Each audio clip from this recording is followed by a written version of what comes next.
মাটির পিঞ্জিরায় হাসন সুহাবন্দি রইলা রে কান্দে হাসন রাজার মোহন ময়না রে কান্দে হাসন পুত্র মানে নাতি যারা আছে দেওয়ান ইস্কান্দার রাজা চৌধুরী দেওয়ান কামাল রাজা চৌধুরী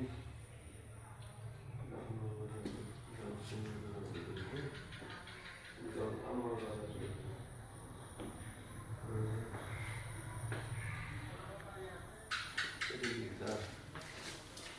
এই জিনিসটা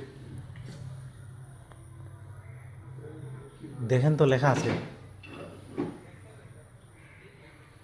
ও হাত দিবেন না, হাত দেওয়া নিষেধ, হ্যাঁ, হাত দেওয়া যাবে না।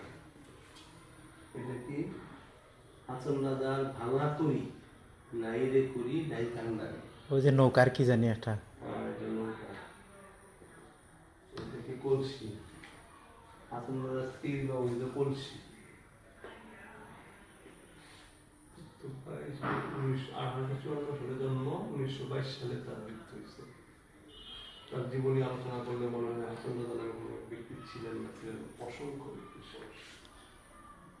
ডাবা, এটা কিন্তু হুক্কা হুক্কা হুক্কা দাবাও হয়। আমাদের দেশে হুক্কা পায়, শরীরে হাত না এভাবে লাঠি এটা কি মানে রান্না করার জন্য পাতিল চার। এই পাশে কি আছে? আরো অনেক জিনিস আছে স্যার, এটা বন্যা দেওয়ার কারণে নানি এখানেও পানি হয়ে গেছিল বেশি, এর কারণে আর ইয়ে হয়েছে, নষ্ট হয়ে গেছে। বাসায় সাথে সাথে সংরক্ষণ করা উচিত ছিল। তৃতীয় পুত্র দেওয়ান এক রাজা চৌধুরী, দেওয়ান হাসিনুল্লাহ